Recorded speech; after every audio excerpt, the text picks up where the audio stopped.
নমস্কার বন্ধুরা, কেমন আছেন সবাই? গল্প যেখানে সত্যি চ্যানেলের আরো একটি নতুন গল্পে আবারও আপনাদের সকলকে স্বাগত জানাই। ইতিমধ্যেই বহু নতুন মানুষদের আমাদের সঙ্গে আমরা পেয়েছি। আমরা তাদেরকে অসংখ্য ধন্যবাদ জানাই পাশে থাকার জন্য। এখনো বহু মানুষ আমাদের সাথে যুক্ত হয়ে চলেছেন, তাদেরকেও স্বাগত জানাই আমাদের চ্যানেলে। আমাদের গল্প পোস্ট করার সময় প্রতিদিন ঠিক সকাল ৯টা থেকে ৯টা ৩০ মিনিট। যদি আমাদের চ্যানেলে নতুন হন তাহলে অবশ্যই আমাদের চ্যানেলটিকে একটু সাবস্ক্রাইব করে পাশে থাকবেন, বেল আইকনটিকে প্রেস করে নেবেন যাতে পরবর্তী গল্প খুব তাড়াতাড়ি আপনাদের কাছে পৌঁছে যায় তার জন্য। আর যদি ভালো লাগে তাহলে অবশ্যই আমাদের গল্পগুলো একটু কাছের মানুষদের সাথে শেয়ার করবেন। রোজই থাকছে কিছু না কিছু তথ্যমূলক গল্প। আমরা বিভিন্ন দিককে কভার করার চেষ্টা করছি, যেরকম সিনেমার জগৎ, যেরকম মাইথোলজি, যেরকম আরো খেলার জগৎ থেকে শুরু করে সমস্ত দিকটাকে আমরা কভার করার চেষ্টা করছি। তাই শুনতে থাকুন গল্প যেখানে সত্যি। আজকে থাকছে অনিল চট্টোপাধ্যায়ের গল্প।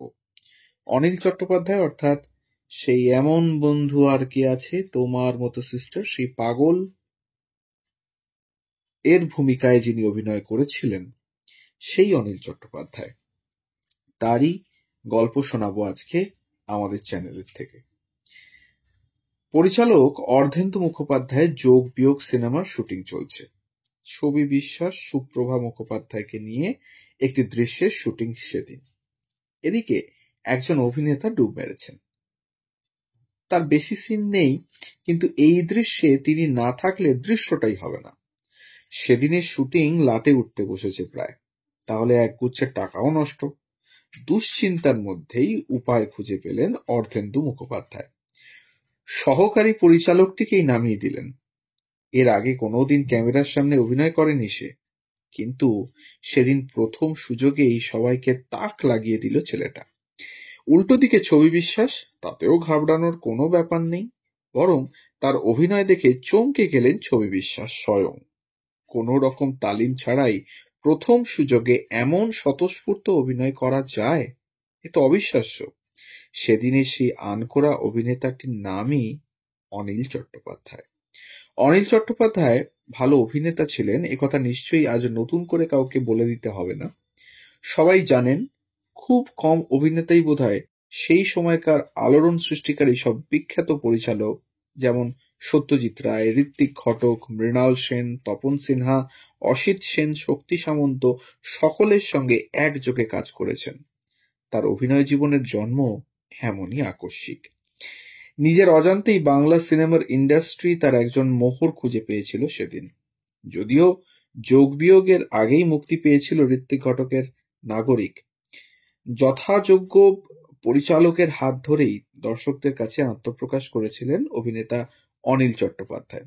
মাত্র 11 বছর বয়সে বাবাকে হারিয়ে অনিল চট্টোপাধ্যায় স্কুল বেলার পড়াশোনা দিল্লিতে, পরে কলকাতায় সেন্ট জেভিয়ার্স কলেজ থেকে অর্থনীতিতে অনার্স। স্বাভাবিক নিয়মে বড় চাকরিও মিলেছিল, সেকালে প্রায় 800 টাকা মাইনের চাকরি। দুম করে ছেড়ে দিয়ে চলে এলেন পরিচালক অর্ধেন্দু মুখোপাধ্যায়ের সহকারী হয়ে। রোজগার নেমে এলো মাসে 50 টাকায়। তাতে অবশ্য কোনো ভ্রুক্ষেপ ছিল না তার। আজীবন নিজের ইচ্ছে উজাড়ভাবে বেঁচেছেন। সিনেমাকে ভালোবেসে নিজেকে ঢেলে দিয়েছেন নানা চরিত্রে। টাকা পয়সা গাড়ি বাড়ির ধার ধারেননি বিশেষ। অভিনয় তখন কতই বা রোজগার। ফলে রেডিও ঘোষকের পদে চাকরির জন্য পরীক্ষায় বসলেন অনিল। পরীক্ষায় প্রথম হলেন তিনি, দ্বিতীয় সৌমিত্র চট্টোপাধ্যায়। এদিকে একজনই চাকরি পাবে, সে চাকরিও করেননি অনিল। অভিনয়ে সময় দিতে পারবেন না এই যুক্তিতে ছেড়ে দিয়েছিলেন। তার ছেড়ে দেওয়া সেই চাকরি পেয়েছিলেন কে জানেন? সৌমিত্র চট্টোপাধ্যায়। প্রবাসী বাঙালি হওয়ার জন্য প্রথম দিকে বাংলা ভাষাকে ভয়ই পেতেন অনিল চট্টোপাধ্যায়।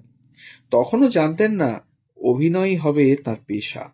আর তার বাংলা চলচ্চিত্রে অভিনয় করে পরে সেই বাংলাতেই তুখোড় হয়ে উঠেছিলেন অনিল। স্টারডামের তোয়াক্কা করেননি আজীবন। আর 5টা মানুষের মতোই হেসে খেলে কাটাতে ভালোবাসতেন। অভিনয়কে এমন নিংড়ে ভালোবাসতেন এটা বলাই বাহুল্য। এবং কিংবদন্তি পরিচালকদের কাছেও তিনি ছিলেন অপরিহার্য। অবশ্য তার মতো অভিনেতাও তো বিরল।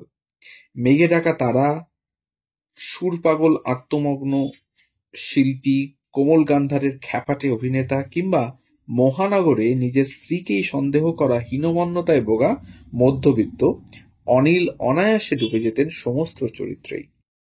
চরিত্র ছোট হলেও তাকে অন্য উচ্চতায় পৌঁছে দেওয়ার দক্ষতা ছিল তার। সেই কারণেই দ্বীপ জেলে যাই সিনেমার সেই পাগল চরিত্রে অনিল চট্টোপাধ্যায়কে আমরা আজও ভুলতে পারি না। অযান্ত্রিক, দেবী, তিনকন্যা, কাঞ্চনজঙ্ঘা, নির্জন সৈকতে, যতুগৃহ, মহাশ্বেতা, সাগিনা মাহাতো, একদিন আচানক এবং মরুতীর্থ হিংলাজের মতো সিনেমায় মুগ্ধ হয়ে দেখতে হয় তাকে। সাধারণ মানুষের সঙ্গ থেকে আড়াল রাখতে শেখেননি আজীবন। মানুষ হিসেবে বলা যায় অজাতশত্রু, আর নিজের অভিনয় নিয়ে খোঁতখোঁতে। দেশবন্ধু চিত্তরঞ্জন দাশের চরিত্রে অভিনয়ের অফার ফিরিয়ে দিলেন প্রথমে। কেন না, অমন মানুষের চরিত্রে অভিনয়ের যোগ্যতাই নাকি তার ছিল না। অনেক কষ্টে রাজি করানো গেল। সিনেমায় তার অভিনয় দেখে চিত্তরঞ্জন দাশের স্ত্রী বাসন্তী দেবী আর তার মেয়ে অপর্ণা মুগ্ধ হয়ে গেলেন। অপর্ণা নাকি বলেছিলেন, কতদিন বাদে বাবাকে দেখলাম যেন। অভিনয়ের স্বীকৃতি পেয়েছেন বিভিন্ন দেশ থেকে। যে দেশেই গেছেন আগে শিখে নিয়েছেন সে দেশের মূল ভাষা। অভিনয়ের জন্য বিপুল খ্যাতি, সম্মান, শ্রদ্ধা সবই কুড়িয়েছেন। তিনি শেষ অবধি মাটির মানুষটি থেকে গেছেন আজীবন। অদ্ভুত অদ্ভুত মজায় চমকে দিয়েছেন সবাইকে। নিজের বাড়ি হয়নি, ব্যাংকে মোটা টাকাও জমাতে পারেননি অনিল চট্টোপাধ্যায়, কিন্তু জমিয়ে রেখে গেছেন অভিনীত অসংখ্য চিরস্মরণীয় চরিত্র, তার অসংখ্য ছবি। এ তার আর এক নেশা। পেন, পেন্সিল, জলরং, চারকোল নিয়ে সুযোগ পেলেই বসে যেতেন। এই দ্বিতীয় ভালোবাসাটি অবশ্য অনেকটাই ঢাকা পড়েছিল প্রথম প্রেম সিনেমার আলোয়। বার্লিন ফেস্টিভ্যালে গেলে সত্যজিৎ রায়ের মহানগর, ওখানেই বিখ্যাত চলচ্চিত্র ব্যক্তিত্ব সিডনি পয়টরের সঙ্গে আলাপ। সিডনি ওর কাজের বহর শুনে আড্ডার ছলে বলেছিলেন, চলে আসুন হলিউডে। হলিউডে যাবে ও?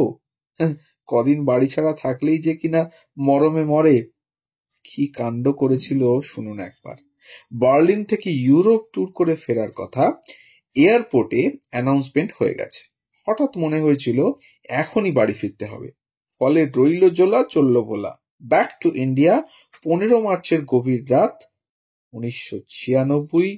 বুকে অসহ্য ব্যথা, কমছে না কিছুতেই। এদিকে পরদিন শুটিং, তাই কিছুতেই হাসপাতালে যাবেন না তিনি।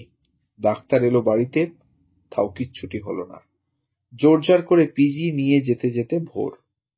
পরের দিনটা কাটলো উৎকণ্ঠায়, উদ্বেগে। রাত নামলো। মহানগর যখন আড়মোড়াও ভাঙেনি, হার তর সইল না। শেষমেশ চলেই গেলেন লোকটা, চিরদিনের মতো। কিসের যে এত তাড়া ছিল মানুষটার, কে জানে।